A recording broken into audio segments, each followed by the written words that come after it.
Hey Nate, Joey Wagner with Illini Inquirer here. Welcome back to Champaign, I guess. What was the draw to get you back here? Thanks, Joy. Appreciate you guys for having me. The draw for me, obviously, this is home. Grew up in the Chicagoland area. Went to school here, played ball, Northern Illinois, and been in the state all my life. So the draw was, growing up, I wanted to come here. Obviously, seeing Juice Williams and all those guys come here and make an impact.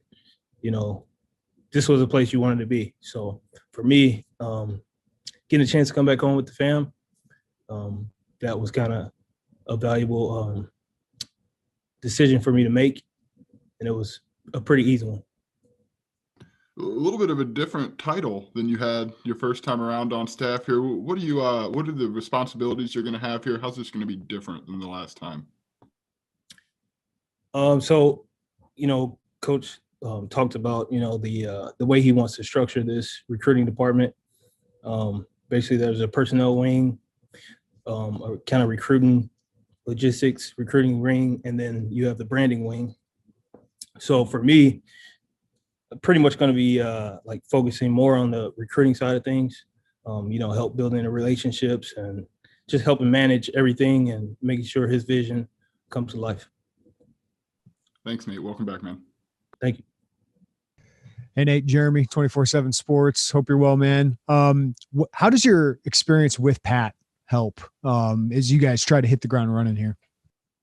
Yeah, me and Pat, man, it's like family. When I first came here the first time, we developed a relationship, and obviously, it's paid off over the years. And even when I left, we still kept in touch, talked about a few things, but I think we have a good working relationship. We understand each other. So to me, that's going to be the biggest thing, and us hitting the ground running, just bouncing ideas off one another, and then just rolling with it. And then what did you learn in your 2 years running an FBS recruiting department, like that maybe you didn't know when you were high school relations guy? Like what are the biggest things you took away? The biggest thing is I got a chance to be a leader of people. So I had a whole department that I was over. And for me, the biggest thing I found is that you don't manage people, you manage the processes, because people can manage themselves if they know what they're doing. So to me, that was the biggest thing that I learned. And then one more, you made an in-state push the first time you were here. And I know Bret's really made it a point to do the same thing. What did you learn from that first time go around, positively or negatively, that can help Illinois be more successful in state this time around? So what coach is doing now and having the guys call the high school coaches, I think that's probably the biggest thing. Getting to know those guys, because those guys are the key in this process to getting the state players to stay home. I think reaching out to them, and then even hitting the guys that do the 7-on-7 tournaments, all those guys that play a key role in some of these guys' decisions. So we've been reaching out to those guys, pretty much building those relationships, I would say. Thanks, Nate. Yep. Hey, Nate, Jim Cotter, Orange Blue News, Rivals.com. I want to touch a little bit about what Jeremy was talking about with the state, being drawn out there with Bret doing what he's doing. Did that kind of lead you back to the position just to see what he's wanting to do with the state of Illinois to try to kind of take back the state? Yeah, absolutely. Obviously, I take pride in this state. I do think there are some good players here. And there are some other schools in our conference that think so too, obviously. So that did kind of draw me, when I first met him, kind of laid out his plan and what he wanted to do. And that kind of drew me back, because this is something I want to be a part of on the ground level. So. And I know that the other, coaches on the staff have a different portion of the state to recruit from. Are you kind of like a liaison to all those guys that kind of just saying, from just another person just to kind of oversee things?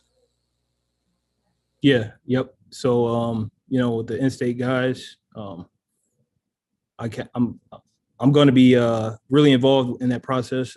Actually, before I just sat down, I was with one of the coaches, and we are going over some Chicago kids, just cross-checking lists and stuff like that. So, yes, I'll play a big part in the in-state recruiting with Pat. Thanks, Nate. Yep, thank you. Hey, Nathan, Colin Likas from the News Gazette. Welcome back to Champaign. Kind of building off a question that was asked before, maybe something you addressed before, kind of buying into Bret Bielema's vision, trying to sell his vision, like you said. Can you maybe touch on any significant differences you noticed from maybe your time with Lovie Smith's team as far as recruiting vision to what you're seeing so far with Bret Bielema? Yeah, so every staff is, going to be different. Every head coach they have their different philosophies and all of that. But I will say with Coach B, it's been really genuine and real. Just the fact that when I came in, my office, me and Pat's office, like right next to his on that side of the building. So, it's an important, it's a priority for him to be able to recruit. So, that to me speaks a lot. And then, just being able to meet with him every day on recruiting stuff and things, the directions that he want to go in. I mean, to me, I think that's invaluable coming from the head coach, and, it's our job to get it executed.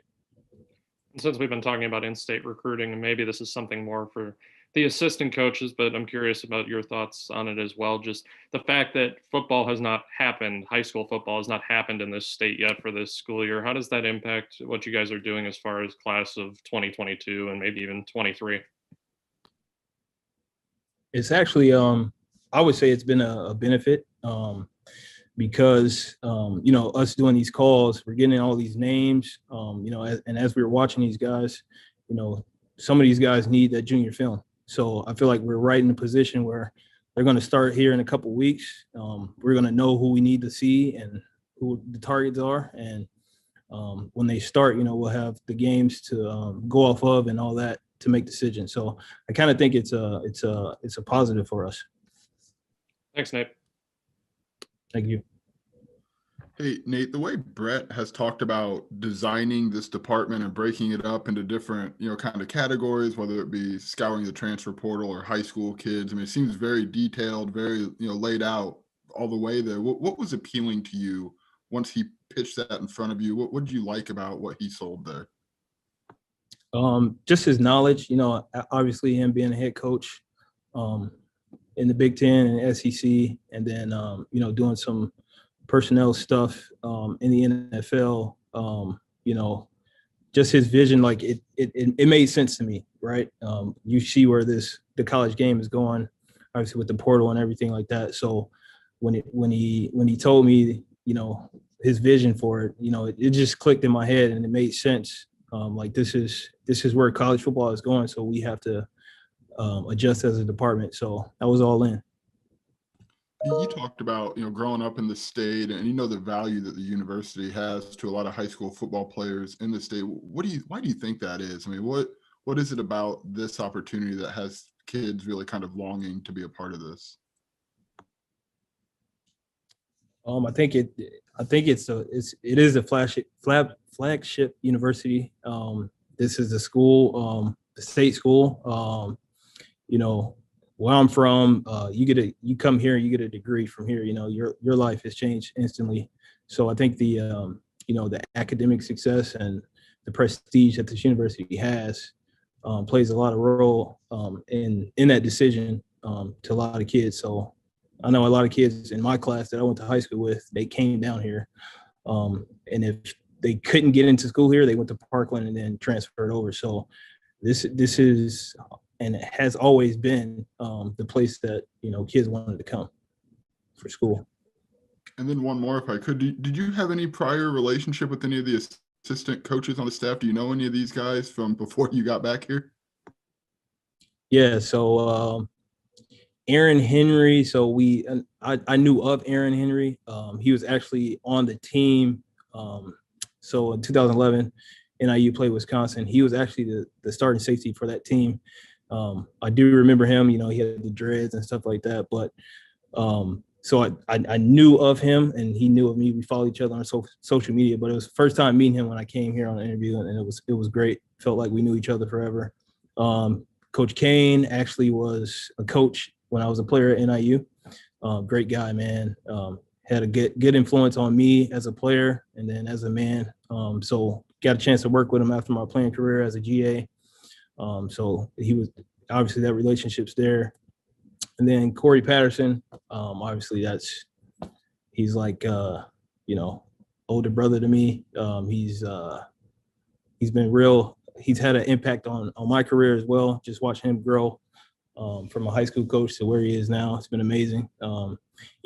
Coach talks about the family with 2 L's. I mean, it's as real as it gets here as far as that. And then obviously me and Pat's relationship's been great. And obviously I knew Knox as well. So a lot of familiar faces, but just getting to know these new guys as well. It's been great. Everything's, it feels it's definitely a family feeling here. Thanks, Nate. Really appreciate it. No problem. Hey, Nate, you said you wanted to play here. So when you were at Thornwood High, like what drew you to Illinois? Was it just the Big Ten, or was it something about, juice and region at that time? Or yeah, so I graduated in 2009. Don't mean to give away my age here, but I graduated in 2009. So I think it was 2008 when they went to the Rose Bowl. I mean, it was just a lot of buzz in the Chicagoland area. I mean, I'm talking orange and blue everywhere. This is where you wanted to be, between Juice and all those guys from the city. Like, this is where you wanted to be. So that buzz around that Orange Bowl, obviously going into my senior year, that played a huge part in why I wanted to come here. And just for you, I mean, being away from home in Philly, I know it was a great career opportunity, but what is the benefit of being close to Chicago and family for you? What's that mean to you? Yeah, means a lot. I didn't really get to understand this until last year when COVID hit. I was out in Philly. So for the first 3 months, I had some roommates and they were from PA, obviously. So they were able to get in the car and go home to their families. So they did that, and I was in the house. I was there by myself for 3 months, just alone, right? So couldn't fly, didn't want to drive anywhere. So, that really put it in perspective. Like, in this business, you're not fortunate. It's not, you're not guaranteed to work where you are from or close to where you're from. So, I think when you get the opportunity or it arises in this profession, I mean, it's something you have to think about, at least think about. So means a lot to be back. I was going to say, did a second tour of this place, did that ever come into your mind of like, that could be it? And what's that mean that you have this with a new staff? So the second tour, I always, when I was first time, like it was always if this ever, if an opportunity presents itself to come back, I would definitely always hear it out. Just being an hour and a half away from family, and then the staff, like I found out Jameson went to my rival high school. So, there was a connection there in Thornton. So, it's just good to be back, Thanks, Nate. Appreciate it, man. Thanks, Jeremy. 3 months by yourself in Pennsylvania, like what's that, March to June? Yeah. What'd you do? Like that's tough to deal with your family here. Yeah, a lot of reading, a lot of video gaming. Obviously, I've become a Madden expert now. So I did a lot of that stuff with recruits. So that was good. Worked in the mornings, but a lot of reading though. I really did pick up my reading. Any good book recommendations? Ego is the Enemy was probably one of my favorite books that I read during that time. Awesome. If I could, like, how did this pick up? I mean, I'm assuming Pat reached out to you when this became a possibility. I mean, do you kind of remember where you were when you got that call, or kind of did you know it was coming? Can you walk us through that?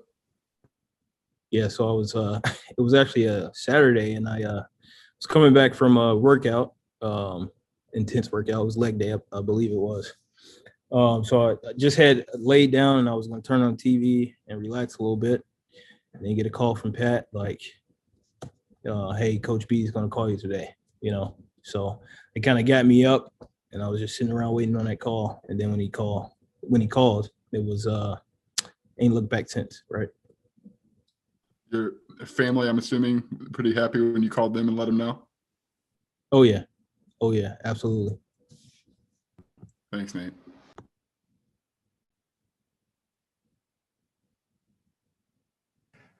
I think we're good, Nate. Thanks, man. Appreciate you guys. Thanks, Nate. Thank you guys.